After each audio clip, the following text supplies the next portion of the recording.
We are live on Easter Sunday from the East Coast at an undisclosed location. It is Takeste and Jones, not to be confused with Takeste versus Jones. There is no versus, there is only and. All right, you ready? Okay. Ready? Keep going. That's all I have for you. All right. All right. So welcome back to our channel, Takeste and Jones. I am livingishe, and this is Lisa, also known as the Alkali Yogi. And the wonderful chef of all this food. She be chefing. So tonight we're reviewing Ready to Love, Season 6, Episode 10 and 11. So we're going to do this all in one go. Because we know you missed us last week. Life so happens. We are now back. So, okay. To give you happen. 2 for 1. All right. So before we get into that, let's get into this lovely meal prepared right here. What is this? We have some organic peas that I sauteed with a little bit of organic red onions and shallots, because I think it is just so wasteful to just take good organic veggies and just steam them and not add any flavor. So I sauteed them. Once I boiled them, I sauteed them with a little sea salt, shallots, red onions, and avocado oil to keep it alkaline. Over here we have some truffle, that's right, truffled, and not with synthetic truffles, but real truffles. Some truffled cauliflower mash with some roasted vegetables up top. We've also got a bed of organic French lentils with sea bass, and then some more roasted vegetables that are always organic. In this assortment of organic sauteed vegetables, we actually have mushrooms and yellow butternut squash over top the cauliflower mash. And over the fish, we have red and yellow bell peppers, always organic, always delicious, always clean, and just a little bit of seasoning of things like sea salt, pepper. I did spring a little bit of lime juice over the fish, and with the lentils, I cooked them with some organic rosemary. Bam! Happy Easter, Senora Ishé. And my son said it tastes like meat, so it must be good. I don't know if that's what I was going for, but we'll take it. And he's having what to drink? I'm having some vino. I'm having, what is it? 3 Red. It's a 3 Red blended wine from Trader Joe's. Let me go get the bottle. Oh, well, if we're doing that, let me also get you a plate. Well, I might as well sit down. All right, so we're doing some impromptu, I guess, advertising. I'm not sure why, but here we are. She felt I needed a plate for my bread because, you know. I gotta take care of my boo. So yeah, this is Dearly Beloved. That's the name of it, and it is a 3 Red. So you know it's blended with like blueberries, blackberries, currants. What else? I can't read. Can you read this? Babe, it's not actually blended with What? that. Wait, why would you say that? Because that's Those what are just the science said. That's the flavor profile. It's just grapes. Oh. I don't know. You can take this. Take this portion out, I bet. It's always just grapes, babe. They're just referring to flavor profiles. Okay. So notes of blueberry, notes of... This is a 3 Red blend. So blended with 3 wines, all made from grapes. 3 different varietals of grapes. And they taste like blackberries, currants. So those are the notes, yes. The notes. In another lifetime, ladies and gents, before I went into wellness, I actually used to sell wine in the West Village, in the New York of cities. And since we're doing some advertisement and I am, after all, a holistic wellness practitioner. I would just like to graciously plug in these lovely frames, these lovely glasses that I'm wearing. They're more than frames. These are Blue Blocks glasses, and they are designed to protect and shield your eyes from blue light. Now, why would somebody care to do that? Well, I'll tell you why. Oh, go ahead. Oh, no, by all means, let the people know. Express yourself. Buen appetito. So why, you might ask, would you care about protecting your eyes from the blue light? Well, it's the blue light that unfortunately, which is emitted from our devices, our tellies, etc., disrupt our sleep patterns, in addition to also ruining and diminishing our vision over time. You see, it's very, very harsh on the lens of the eye. So that's one reason why you want to protect your eyes by wearing these lovely glasses. But also because if you're struggling with sleep, you can bet it's because your body has just been unable to produce melatonin. And why is it struggling to produce melatonin? Because of all the unnatural blue light around us. We are natural beings. Some of us might be genetically modified, not us though. But that is to say that because we are natural human beings, we are designed to rise and set with the sun. But because of all this artificial lighting that we live around, it is hard for the body to know when the sun, in fact, sunsets, when it sets rather. And so because of that, our bodies don't go into producing melatonin at the right time to get us sleepy and to bed.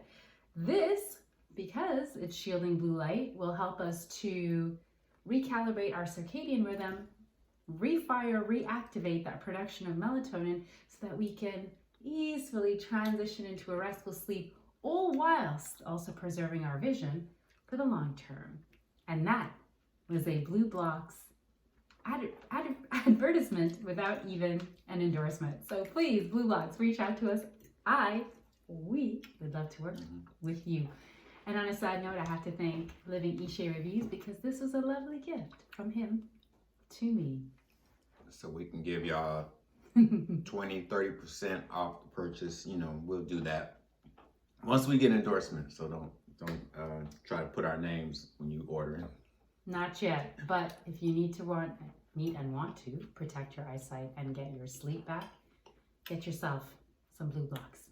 All right. All right, so I guess it is time to get into it. Are you enjoying your Easter dinner? I want another plate just like this. Oh. When I get done. So because I've been cooking all day for the most part, I've been grazing all day, and I kind of ruined my appetite. So Senora Ishé is unfortunately enjoying his Easter dinner solo. More for me. All good. I love that you see. On your appetite more. You find the green lighting and everything. The green lighting. Did you guys hear that? The silver lighting. But green is my favorite color. So I will just be sipping on this right here, which is a little H2O. All right, Ready to Love, Season 6, Episode 10. Like we said, we are giving you a 2-for-1. By the way, is it just me, guys, or is this a season that simply won't end? I have to say, in prior seasons, right, the length of the seasons has typically been about 10, if I'm not mistaken. Correct me if I'm wrong in the comments below. So I'm very surprised that we are still going. It seems like this is not even the same season that started with Precious and Tiffany and all those people that it seemed like we met literally ages and ages ago. But here we are, still rolling along with this cast. So it picks up where it left off, which is the folks are all gathered at a retreat, although I don't see any yoga happening or any wellness. I digress. Basically, at this retreat, the cliffhanger from last time was that Tori and Paul have been summoned by little itty bitty Sabrina to step forward because one of them is about to go home. Can you venture a guess as to who that might be? I couldn't guess before, but I'm gonna guess Tori. I figured it was going to be Tori, and in fact it was. He just, poor guy, never really did bounce back after that Truth or Dare, instigated by Laverne, probably on behalf of the production crew, actually. So Tori goes off, And then Sabrina and Demetrius go and have a conversation, just the two of them, to kind of reconnect, engage in where they're at. Sabrina asks for more action and affection from Demetrius. Not shocking, given that we've not seen a great deal of affection from Demetrius, but he strikes me as the kind that he might do that stuff only in private, maybe? Maybe he's uncomfortable in front of the camera. What you reckon? Being former military, he's a bit more reserved and conservative, maybe? What say you? Yeah, he could be.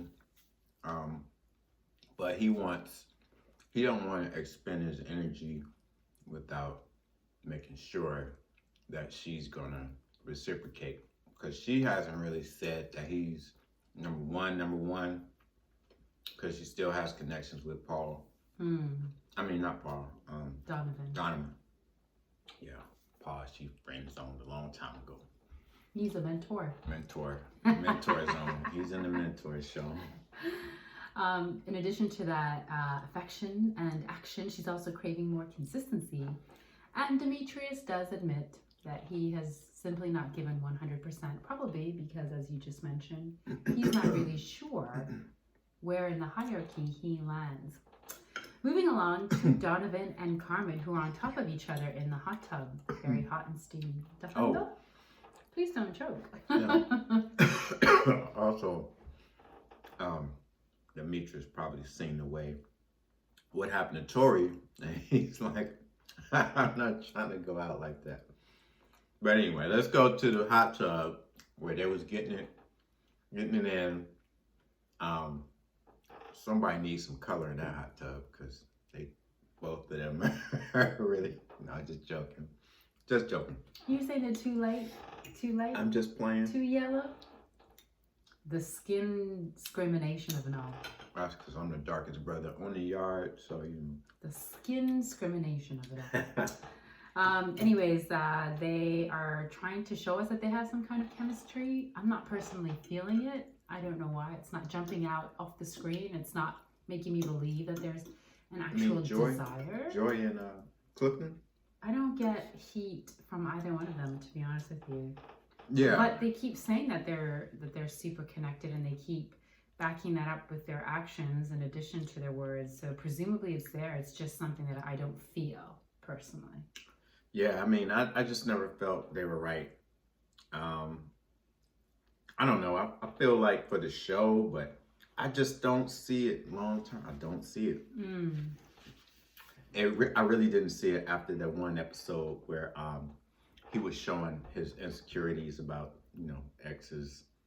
Not saying I believe exes should be in touch like that, but he was just like not. He was not receptive to the whole thing, and meeting their exes, he was just like, I think he was a little too hard on them. But I concur. Can I just say, I can really, that wafting scent of the truffle oil, the aroma of the truffles is very alluring and inviting. This is why it's good to get the real stuff and not the synthetic stuff, because the aroma is just so much more pungent and long lasting. Anyways, still not hungry, but I do enjoy the smell of a great truffle oil.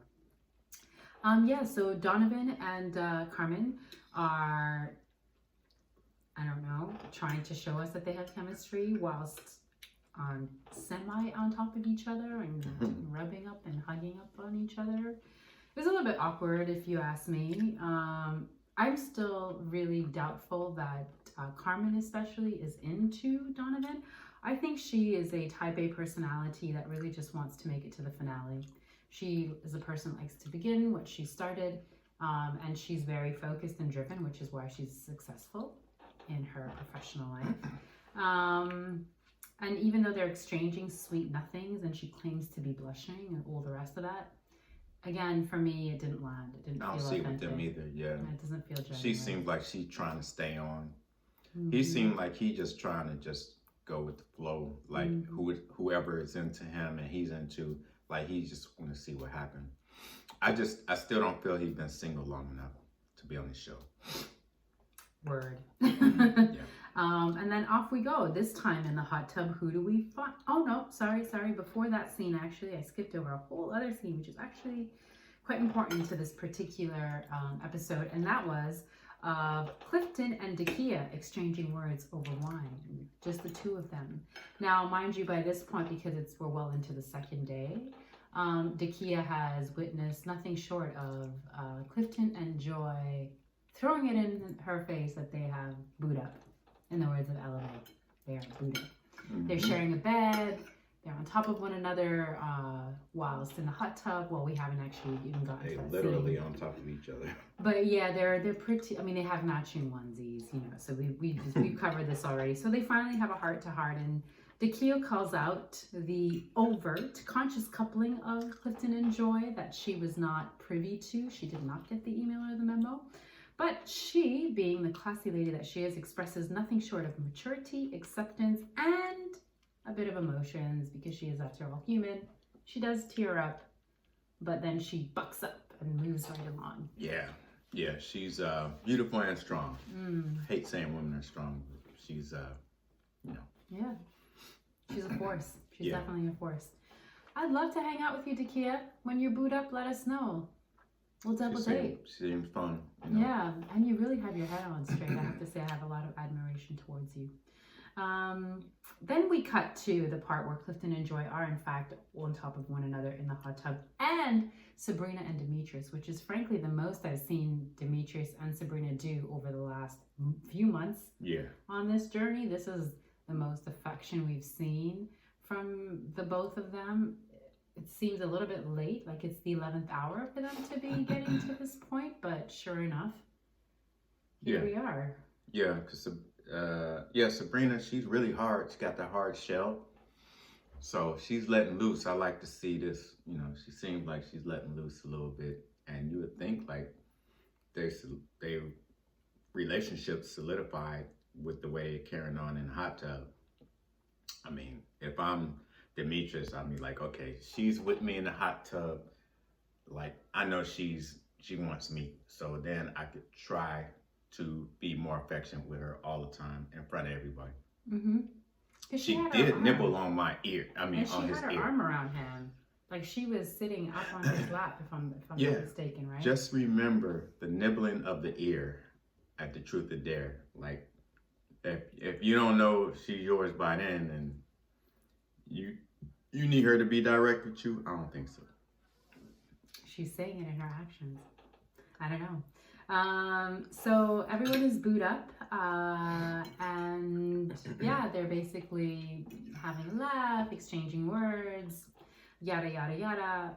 What we cut to, interestingly enough, but we only get a glimpse of actually next, is Carmen and Donovan slipping into a bunk bed together. Now that I would have liked more info on, but okay, two grown folks in a bed together, we can all presume that they had a good time, whatever they got into, as two consenting and single adults, also attractive. Moving on, Tina, dun dun dun, makes an appearance 5 minutes before they're about to leave this exquisite location that they have spent 2 days at. Tina is doing everything to propitiate what's the word, to show. She's depicting the DC girl sort of image, like the hood girl image, by just no regard for anybody's time. And, you know, she's just like showing up on her own, not returning people's calls. Like, it's kind of disrespectful a little bit, you know. Like, you got a job to do, like, you signed a contract. I think you're supposed to be at the location, but for whatever reason, she didn't show up. And it's just like, man, you know, are you a business-minded person? I know she has businesses, but it's just a bad look for image-wise. Maybe I'm sure she don't care what people think, but it was not a good look for her to show up on the last, like when everybody's going home, she shows up. It's like that shows a communication problem too, because you have to communicate the reasons why you're not wanting to go, not there, put me off the show. I don't know if she did that and they just ignored her, but from what we see on the camera, looks like she isn't communicating with anyone. She's just rogue, doing what she wants to do. And her being, I think she's from DC proper, so she's from the district. So it's like, are you professional or are you back in the hood? Like, you just doing whatever you want to do. Okay. Yeah. Well, I mean, and that's what I asked you about, because you see, I'm new to these parts, to these streets. I've only lived in one place in these United States of America, and that was New York, prior to Ishé.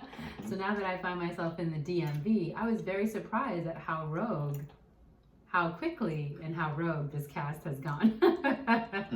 So I was asking Ishé, is this common? Because what is happening in this area here? No one is following the rules.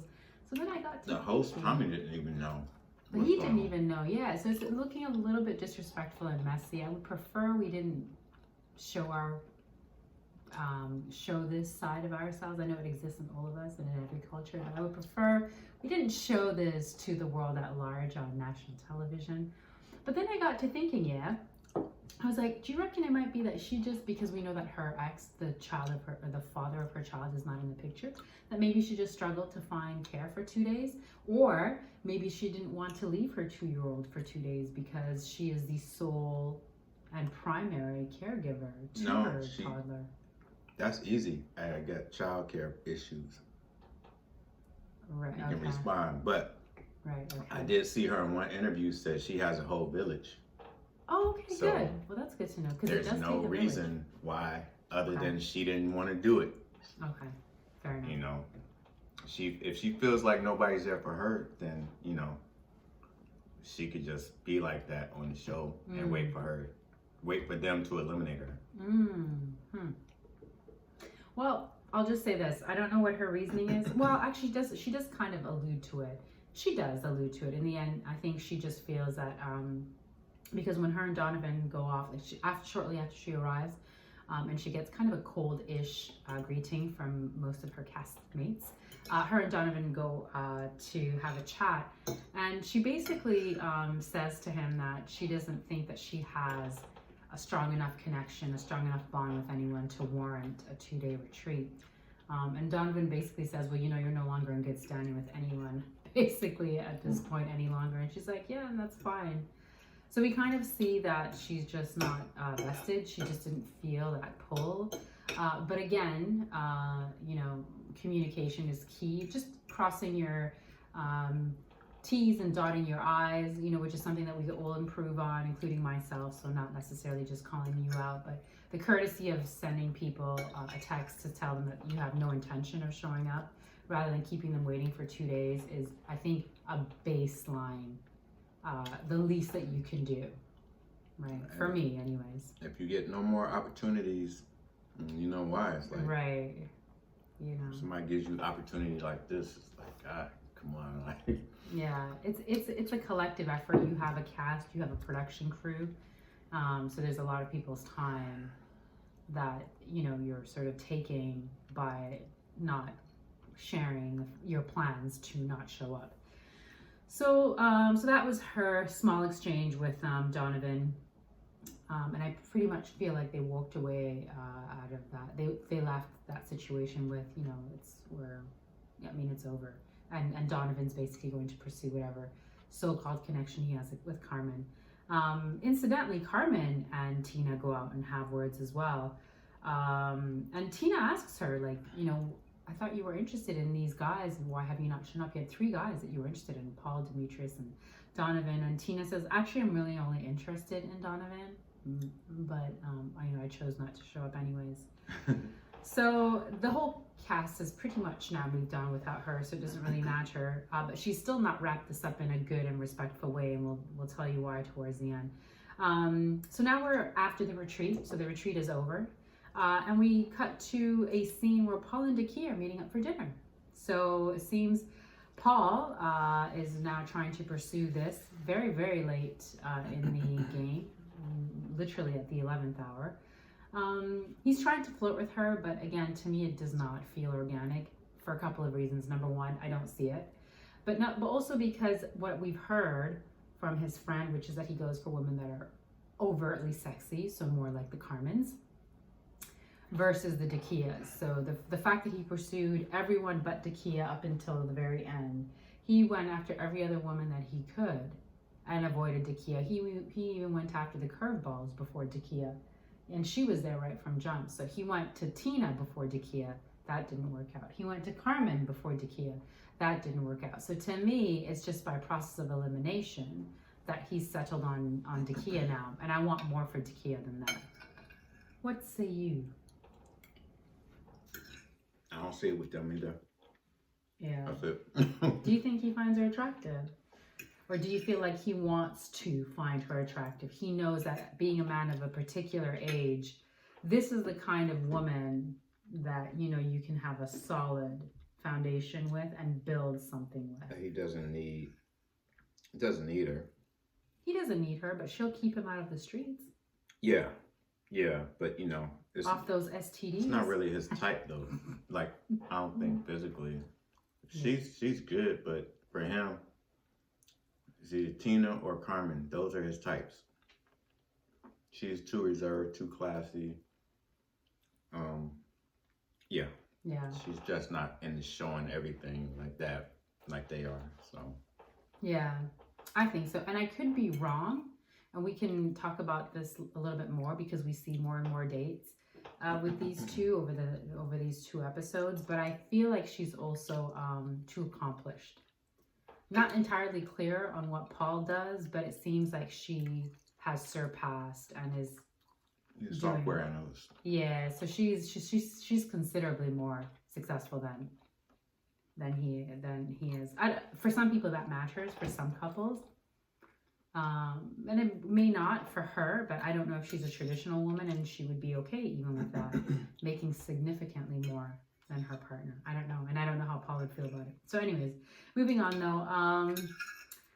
So we're back in Alex. Wait, sorry. So after Paul and Dakia meet, this is post-retreat, we also see Clifton and Joy meet post-retreat for dinner at a really cute restaurant, by the way, which I'm looking forward to frequenting. Looks like, like a really chill Annapolis, spot. It's called Flamint in Annapolis, Maryland. Yeah, we'll have to go check that out. And maybe we'll run into some of you viewers.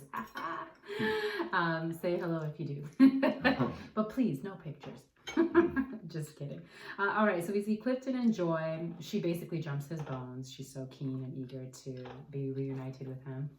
And they're trying to pretend like they didn't have sex. They're trying to take us off their scent by talking about farts and things. That was really... But I don't think people of a certain age bought that.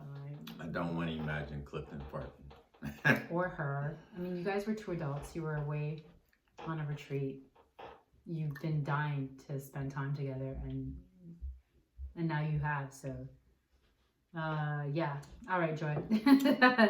Thanks, but we're not picking up. We're not selling what you're buying us. Then, incidentally, we cut back to Paul and Dakia, and it feels like he's low-key spitting bars, as the kiddos would say, trying to convince himself that, he's convincing bars to her, spitting bars to her, almost trying to convince her that, hey, you know, we would be a good fit together. But again, it really does not feel organic. Yes, he says that she's amazing, she's the whole package, she's beautiful, and in fact she is, but she's also not been historically the kind of woman that he went for. He's still for the streets. I hate to say it, Paul, but you are generally still for the streets based on what we've seen and how you literally pick this woman who had her stuff together from day one at the very end. Literally, it's 11:30. Clock's about to strike midnight. Anything you want to add to that, sir? No, I agree. All right, so then moving on, we do have 2 episodes after all to try to cover. So carrying on, Clifton and Joy admit that they're very much in like with each other, and they're all gushy and making heart eyes at each other. It's cute or revolting. But I'm just kidding. No, it's fine. I mean, if it works out for them, you know, Godspeed. Nothing personal. It's just, it doesn't feel like that they would be a good match based on what we see on the screen, but you never know what two people are feeling towards each other. So now we come to almost the end of this particular episode, where we find the entire cast is at a co-ed brunch with Tommy. And Tommy wants to know basically how the weekend worked out. So in the words of Mary J. Blige, what is the 411, ladies and gentlemen? To summarize, Clifton and Joy are doing great, and are about to run off into the sunset, or at least take a flight to Mexico sometime soon, because Joy needs to report for duty. And Clifton says that in 6 months' time, he knows that they will be on a nude beach together. Not imaging I needed to have personally, but okay. Paul decides he wants to pick a confrontation with Carmen by calling her out on her mischievous ways. Did Paul start that? He did, because he's like, you know, I've been trying to connect with this woman, Carmen. I have been connecting with this woman, Carmen, but she's consistently always wanting to know about my dates with other people, about what's going on, how my connections are going, rather than focusing on her and I. She's wanting to get too much information about everyone else. Carmen says, hey, she's just making conversation, you know, and then proceeds to throw him under the bus. Women want to know. And says that Paul said to her in confidence, well, you know, Dakia's cool and all. We had a lovely date, yeah, but she just doesn't get it up for me. He just will not rise for We her. don't know if that's true or not. He certainly didn't use, she certainly didn't use that vocabulary. This is very much paraphrasing. Yeah. But she alluded to the fact that he may have said, allegedly, that he may not be able to get his boy up for Dakia, which is more or less what we believe anyways. I don't know. I'm sure he can get it up for her. I'm sure he can, because she's an attractive woman. I just don't think that that is who he wants, genuinely. Yeah. Could he roll around in the sheets with her once or twice? 100%. Yeah. There's nothing wrong with Dakia, but does he feel that for her? I don't believe it. And so I think Carmen was just doing what she does as a self-proclaimed villain, which is pick some of the meat off the carcass and try to finish that situation. What do you think her game plan was? Yeah, I mean, I don't believe he would have said that, but I don't know, it's interesting. Like, this is really, like, I don't know who's telling the truth or who's lying, but it don't sound right. Something sounds off about it. Maybe how she paraphrased the whole conversation. So, but Dakia didn't buy it either. She didn't think that he was talking about her. And yet, once again, the DC crew, the DMV crew, does something that we've never seen before. They completely go off script and start to fight with one another. I don't remember the last time I saw literally like everyone going at each other, and it kind of gets worse from here. So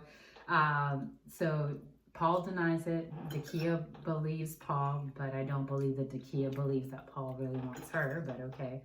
Dakia does chime in about how Carmen is bitter, and that, you know, she's natural versus Carmen, whose goodies have been purchased, allegedly. And last but not least, Dakia makes it very clear that she is not insecure about her appearance, and she should not be insecure about her appearance. She's not missing anything, so she does not need to be insecure. Because her jab was it natural versus purchase? So.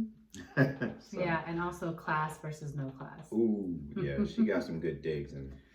She did, and she kept it classy, but still you guys went off script. All of this is getting a bit messy, and it's making us, the viewers, a little bit uncomfortable, maybe just a tad. But for us vloggers and commentators, it's just more juicy tea to be spilt, I suppose.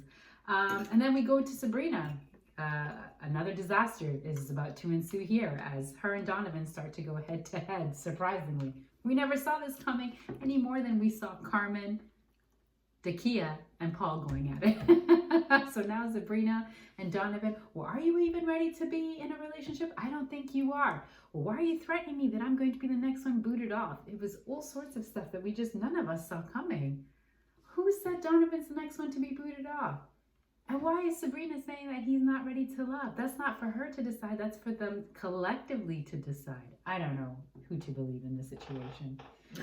But the body language was not good. No. Anything you want to add to that? No. None to add. The episode was crazy.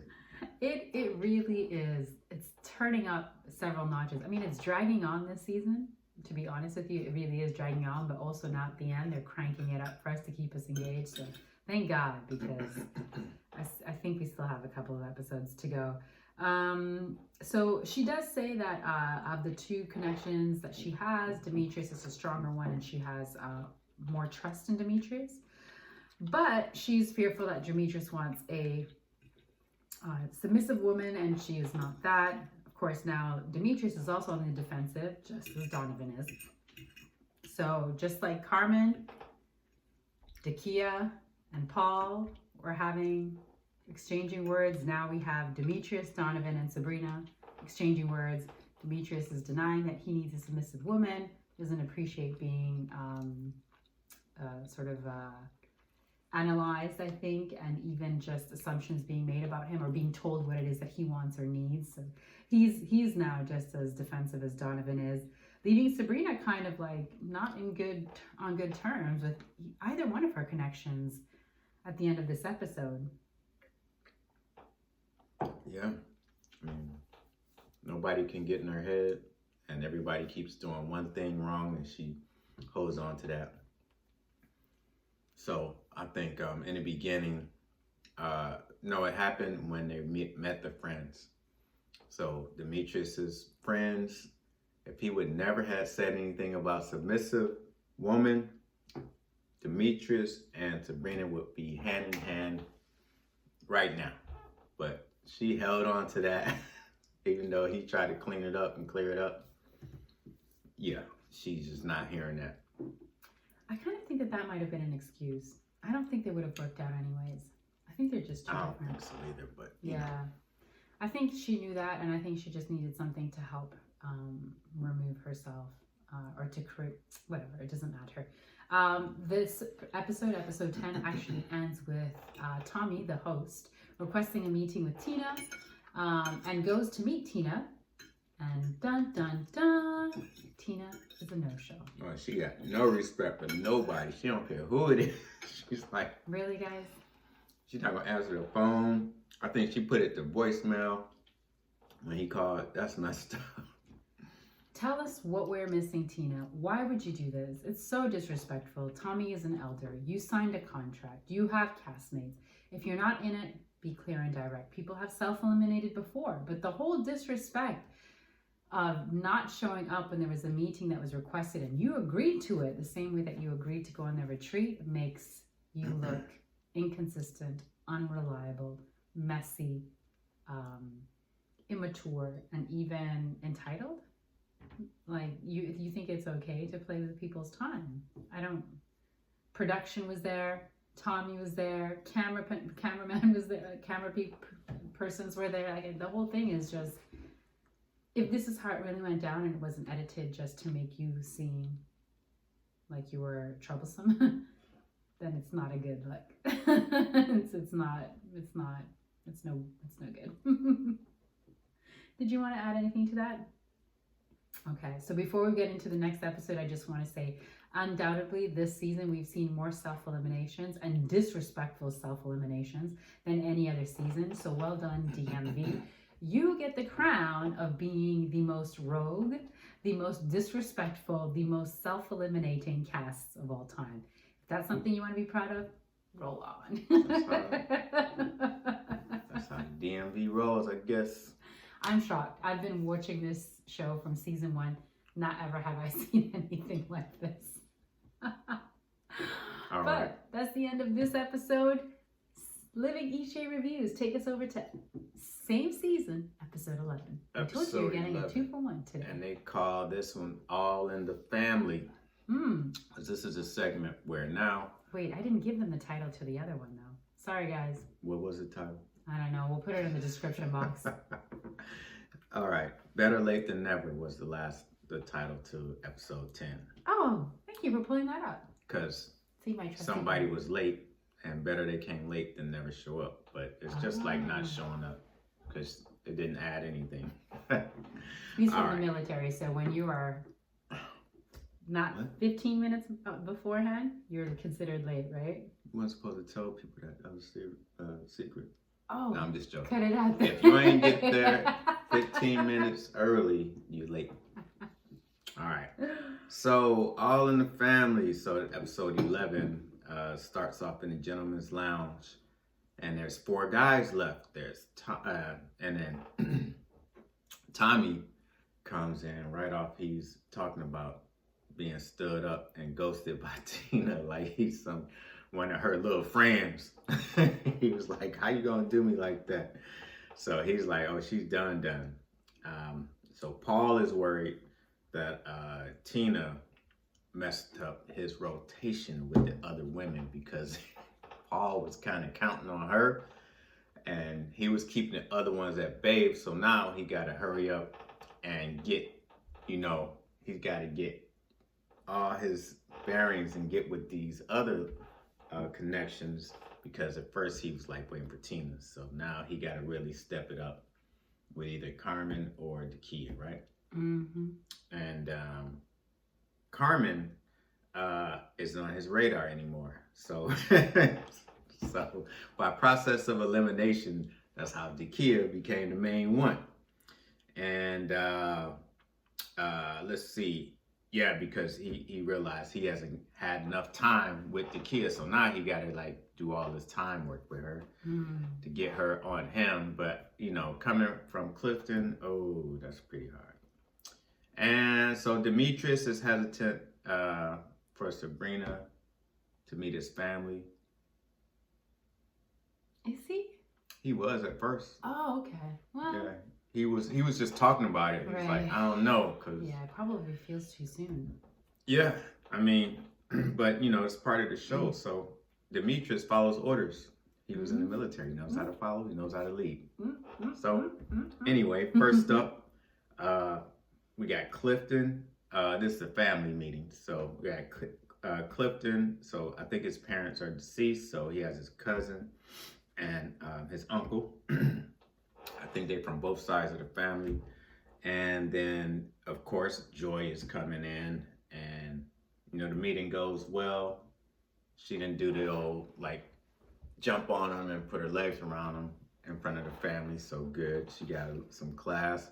But, they're asking them how they, how they feel about each other and yada, yada, yada. Oh, yeah, he ticks all my boxes. Same old stuff everybody says.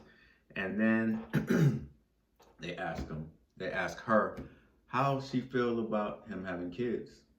And is she ready to, take on responsibilities, being a stepmom and all that stuff. And, she does good with the interview. She passed with flying colors because they like her.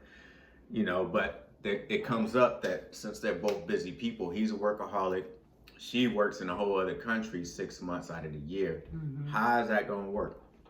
And then what do they say?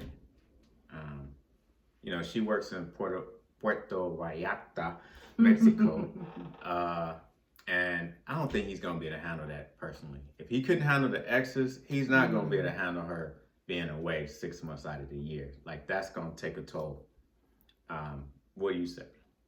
I agree with you. I think Clifton needs somebody who's there. I mean, most people. He needs to be in control. Well, and that's also because when you're at a certain age and you're really just wanting to nest and build and be with someone, right? And you're not signing up to do that for only 6 months of the year. You want a companion. Yeah. So I don't think he's thinking this out right. Yeah. Because at his age and where he's at in life, I'm sure he wants somebody to come home to every day. That's going to be there making him dinner and stuff like that. He's a big man. He needs the dinner done. He needs his vegan turkey. No, just kidding. His vegan food with turkey on the bottom of it. Right. That's the only kind of vegan food he can have. So I don't think that's going to work. And I don't know if I don't know how domesticated she is. I don't think if she hasn't been having a job as a singer for this time, she ain't have to have any responsibilities. She never had any kids and stuff. I didn't see her preparing any food in any of these things in these kitchens. But anyway, I could be wrong. So now we move on to Donovan. He is requesting Sabrina come and talk to him. They go to this spot because last episode they called each other out in that meeting, which we went over.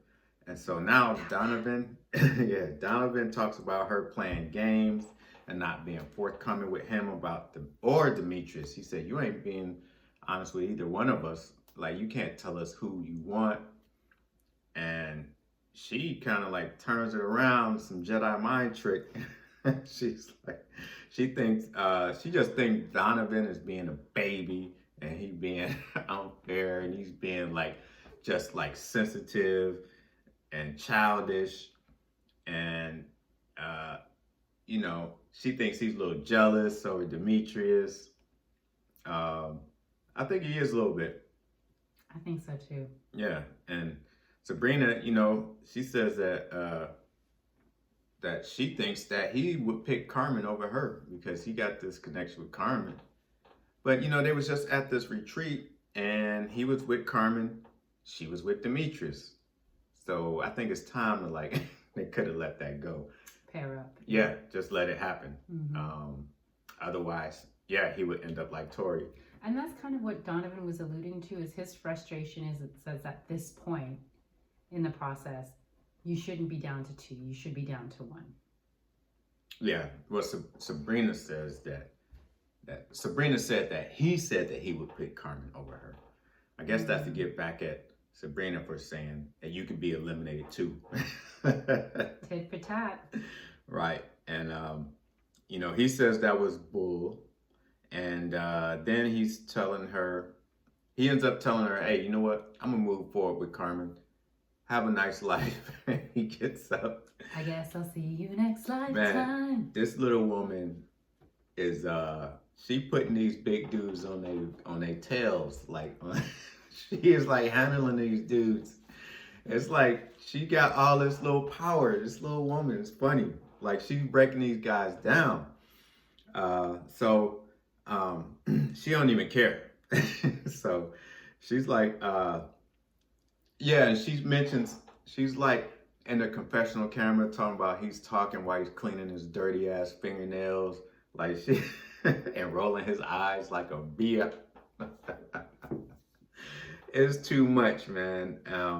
But he leaves and she seems relieved. She said all the men on this show have fragile egos. Man, she just know how to just like take it off of her and put it back on the person giving it. All right, so now we go to Paul. He's meeting Dakia. Paul is mansplaining about what happened at the last thing where everybody was together and that little, you know, the co-ed brunch. Yeah, the little thing happened between Carmen and him and Dakia, and but Carmen was trying to spin it. Carmen was spinning it, you know, like he was talking about Dakia. Paul says that Carmen is superficial and judgmental, and so Paul just wanted to clear the air, and I think he did. She understood, and she didn't even care. You know, she didn't believe Carmen anyway.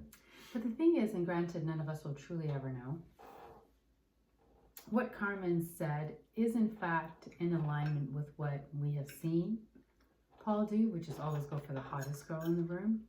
And it kind of it was also reaffirmed rather, by his best mate, Chill Bill, who's like, when Chill Bill met Dakia and Carmen, he basically said, Carmen is the type of woman that you normally go for, but Dakia is the kind of woman that you need. Mm-hmm. And his brother, we've not even gotten to that bit yet. Oh, yeah. So that's why I feel like I cannot discredit Carmen entirely. Yes, she loves playing the villain role and she does a phenomenal job at it. But I think there might be a hint of truth to what she said. I think she worded it a little evil. Yeah. To get under Dakia's skin. Yeah. And Paul's skin. Yeah, because Paul has a level of immaturity as well to this point. How old is he? Is he 48? Yeah.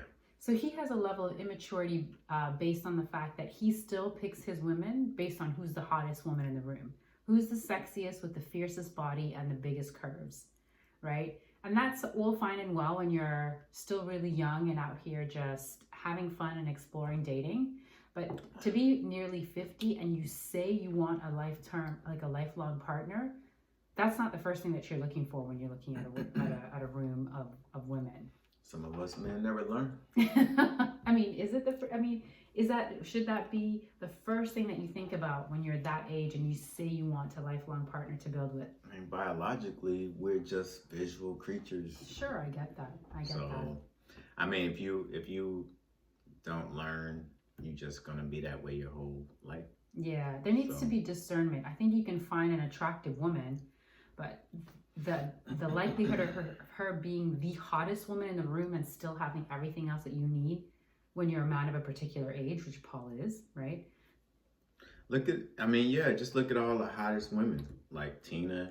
Mm-hmm. She was flaky. Mm-hmm. and young. You know. Then you had Carmen. Yeah. You can't believe, like, you wouldn't be able to trust her because she's flirtatious. Messy. She's messy. Yeah, messy. Mm-hmm. She, very independent, so you can't tame her like men want to do. Then you got little Sabrina. She's little, but she packs a punch. You won't be able to contain her either. And then you got Dakia, who's very sensible and very practical, still beautiful, but she's not just like these other ones. They turn heads, but she turns heads in a different way. Right. So they're all about the exterior, and she has exterior and inside. From what we see on TV. Let me just part a little bit of wisdom onto these young YouTube watchers for a moment. I once came across a meme which said, her body and her good looks, her curves, are not going to be what raises your children. Just remember that. It's her mindset. So at some point, I'm not saying you have to sacrifice on what you're attracted to, but it cannot be the sole focus and what you base a decision on. It can't be the make or break fact. It can't be the sole, the primary thing that you look at when considering a lifelong partner, and especially if you're still wanting to have children, because she may be a baddie, but she may not always stay a baddie. And what's her baddie body going to do for your household, for your children, for your peace of mind, for whatever it is that you're wanting to build? So just something to consider. Yep. And that's true. You learn that late in life. So Donovan, we go to Donovan, and incidentally, he's introducing Carmen to his mom. Carmen knows what she's doing. She knows how to turn it on, turn it off. Yeah, she was all conservative today because she knew she's meeting a mom. She came with a bouquet of roses for the mom and flowers for him. Good point. Very classy move. Instead of leading with the headlights, she came with gifts. Yeah. Those were her gifts, the flowers instead of... Yeah. And so, interesting, the mom's first question was, how do you show your son values and morals? Because she said she was a single mom. So was Donovan's mom. And she looked like she was a little stumped at answering the question. So she took some time, she answered. She said some answers. I can't remember, but she it was like passing a test. Like her whole thing is passing tests. So, I mean, she even said, I passed, I made it through, whatever. But it got a little funny because, being that they both from single parents, and then she's a single parent, I don't know, I don't see how this is going to work either. I just don't. Somebody needs somebody that's knows what it is to grow up with two parents. I don't know. I just don't see this. I think she wants to get to the end. Yeah. I don't see her really. I see her into him, but not really. It's not like the dude, her ex-boyfriend that she brought to meet them. They seemed like they was still together. He was very handsome bloke. I'll just say this though too, is that to me in this season, she's not she's very similar to Sydney. She's older than Sydney, and Sydney doesn't have children. But Carmen and Sydney wasn't exactly playing a villain. She was actually quite sweet. But she's a man that to me goes out. She's a woman rather that goes out with ballers to me. Yeah. You know, Shiloh. You know, now we know Shiloh and Phil are no longer together. To me, she's a woman that because she can get ballers, goes out with ballers. And Carmen, even though she's older. Not Shiloh. Oh, sorry, not Shiloh. Sydney. Sorry. Yeah. She's the kind of woman that because she's also on the gram a lot. I think that's how she makes a lot of her money. So she can pull in those baller types, those athletes, whatever.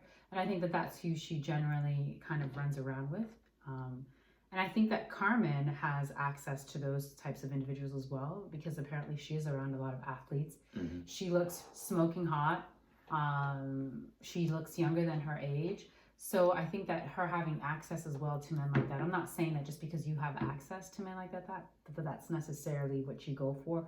But if you're also one of those women that loves to be in Louis Vuittons and Chanel bags, it's not too far of a stretch to imagine that these are the guys that you would in fact end up dating, because this is also a lifestyle that you're trying to uphold. Mm-hmm.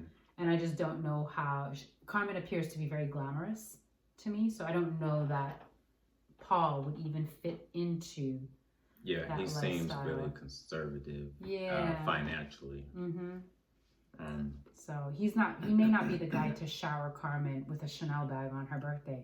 And trust me, she will want that Chanel bag. Yeah. Even though she can afford to buy it for herself, she's still going to expect that you also buy her a Chanel bag. Yeah. All right. So let's see. Now we go to Demetrius. He meets Sabrina, and right off they start talking about family values and plans for the future, what they would do as a couple. And but then she busts out she says, I think we have some weird power dynamic going on. Like, she's saying that he wants to control everything. She don't want to be controlled. She's still worried about that submissive woman thing that his friend threw him under the bus with. Because she's very modern. She don't even want to take his last name. Now, I don't know if she won't ever do that with the right person, or if that's just her thing. She says she didn't do it in her last marriage. And this don't really go well for Demetrius. He's like, what are you talking about? Like, you can't take my last name? Like, are we together or not? You know? And I also came to grips with that, like, it's kind of antiquated in some way or form. I mean, if a woman doesn't want to take your last name, it's not the end of the world. It doesn't mean she's not with you the whole time. You know, because I've been running into a lot of people lately in the work I do who are married. They've been married for a while. They have property together. They have a house together, and they have separate names. So it's not really a big deal at the end of the day. You know, if she does or if she doesn't. You know, if you love that woman, then you guys still figure out how to make it work. So, but now they keep arguing little arguments. And then they argue about, they argue about that significance. And then he invites her to meet his family since they're in town. So they're in town. I imagine he's like, hey, I got this girl I want you to meet, come to town. They come in and she's like, nah, I don't think, she declines it. She's like, nah, I think it's a little too early where we are in our, well, don't you watch the show? Like, you're on the show, you know that's what happens. But see, she going rogue. She just changing all the rules. Her and Tina have been changing all the rules to the show. I mean, she didn't even nobody told Tommy that this wasn't going to happen. She marches to the beat of her own drum.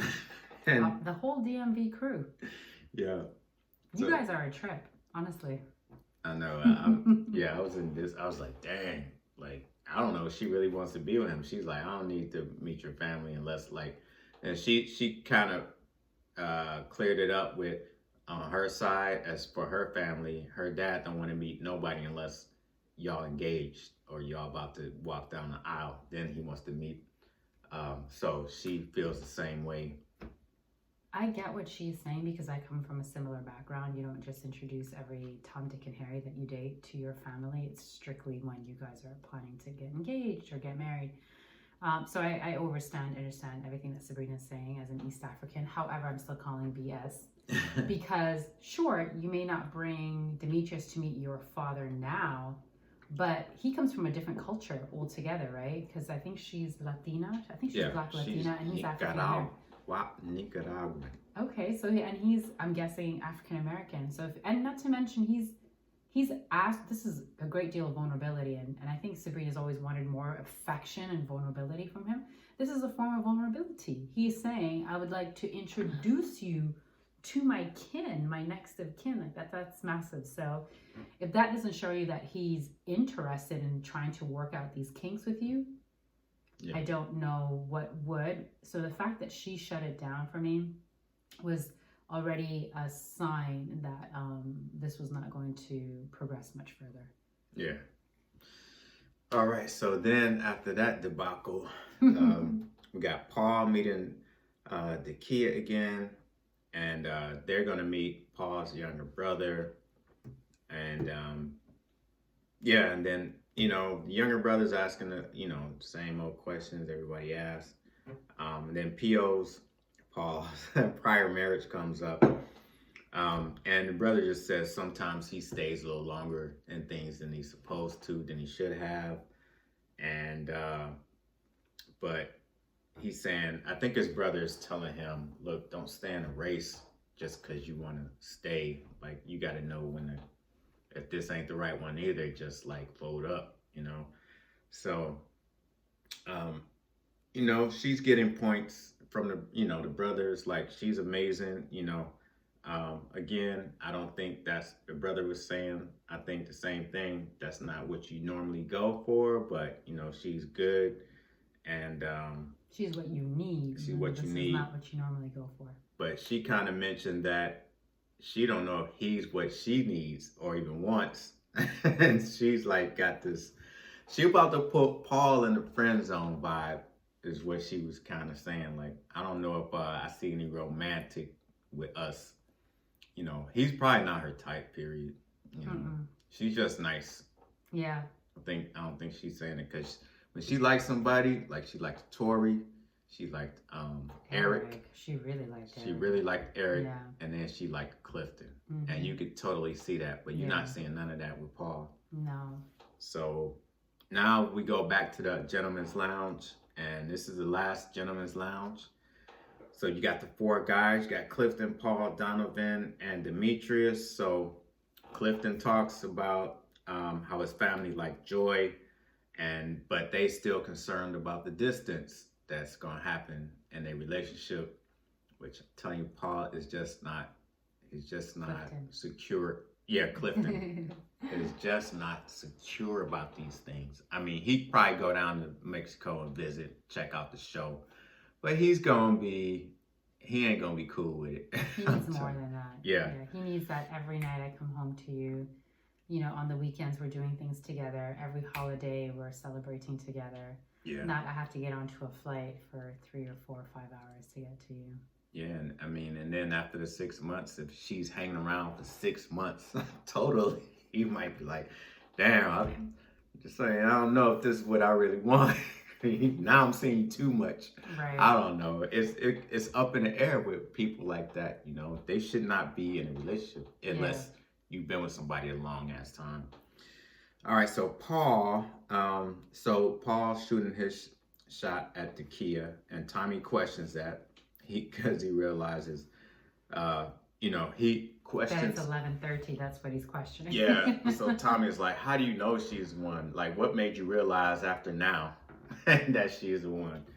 I can't remember what he said, but he said something diplomatic. Yeah, I think that he was trying to explore all of the other connections and be true to the process. He wasn't trying to hone in on one, which was a very, sort of a politically correct way of saying that all of my tops got picked off one by one, or they left, or they self-eliminated, or whatever, yada, yada, yada. And so basically, basically it's really just her and I left because Sabrina, we never had a connection. Carmen, I've just cut that. Joy never looked my way even twice. So it's like, who else is left?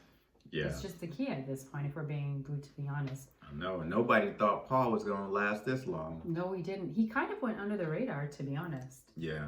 He kind of flew a bit under the radar. Yeah. Everybody was doing a lot. Then we go to Donovan.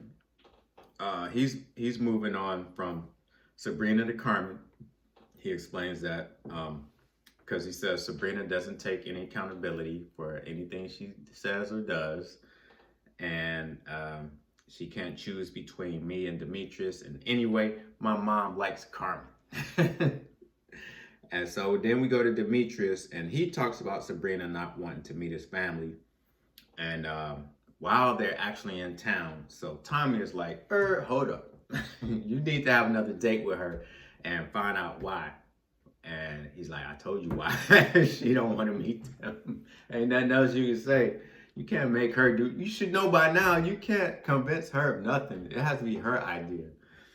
All right, so then we got Demetrius going on a date again with Sabrina to find out why she won't meet his family. She did say it was too early. And then she says, we haven't, you know, they talking. And then she finally says, you know what? We got an emotional disconnect. I'm like, damn, what? Where did she come up with this stuff? When she's out, she out. She lives in her mind a lot. Yeah. And I can relate to that. So she has a whole lot of stories that are going on in her mind. She so just be eliminating brothers left and right. She said, look. And she can get away with it because she's still young. She's 36. But you don't want to be doing this for another few years. Trust me. She's like, look, you're not my person. Yeah. Period. I was like, dang. All these weeks. Demetrius. All these weeks. He could have been with Tina or the vegan lady, or he could have been with so many others. And no wonder he was, he kind of knew. That's why he wasn't really kind of getting in at her that much. He had a feeling. I think he did. But it was messed up because then she just self-eliminated herself right then and there. On the spot. And he was like, oh man, you know what? Hey, I'm going to be fine. It's going to hurt a little bit, but I'm going to be fine. I'm going to be all right. And he's like, I need to finish my shot and get out of here. And that was it. That was it. So we don't know what else happened. Another cliffhanger. Another one. Well, next week we know it's going to round out now with the last final three. We've got Joy and Clifton. We've got Carmen and Donovan. And we've got, who's the third couple? Dakia and Paul. Dakia and Paul, which are not even a couple. Yeah. The whole thing is just a hot mess. Yeah, this season was crazy. Sabrina and Demetrius, again, also self-eliminating, second to last episode. Everything is just, what have you guys done? You guys have completely unraveled this entire show. Like, it's completely unraveled. Y'all just disrespected Uncle Tommy, Uncle Nephew Tommy. Y'all just like, he was like, look, I'm running a nice show. And then y'all come and y'all ain't on time. Y'all miss dates. Y'all flake on me of all people. Like, I understand you flaking on the guy, but you can't flake on me. I'm the host of the show. Listen. I'm supposed to know everything. I'm like God on this show. If you flake on Tommy, you're flaking on Will Packer. Yeah. The executive producer of the show who just finished executive producing the Oscars. If you flake on Will Packer, you're in essence flaking on Oprah Winfrey. Is that the road we're taking, guys? The rabbit hole goes deep. Is this who you want to turn into enemy? I mean, you don't want her as your enemy. I'm not saying that you are, but you know what I mean? It's disrespectful the whole way down, like the whole chain. But whatever, it is what it is. Frankly, this is another show that I'm looking forward to ending, not unlike 90 Day Fiancé before the 90 days. I was really happy that ended, and I will be very happy to see this season end. And I'm curious to know where they are shooting next. Yeah, but it's a mess. What do you think about this season? Are you looking forward to wrapping it up? I'm looking forward to wrapping it up because when it came on, I had very high hopes. I thought everybody was mature and nice and cool, and everything that happened, I was just like, man, I just can't pick nothing no more. But it's cool because I like to be surprised and entertained, and it was very entertaining. But yeah, this cast, just like the other cast, is never going away because they on the internet heavy. they on the internet heavy. So yeah, it's gonna take a while for them to go away. But yeah, I'm ready for this to end. So with that being said, we need to end. Any last words? Only that you need to get free and stay free. Stay decent, folks. Bye.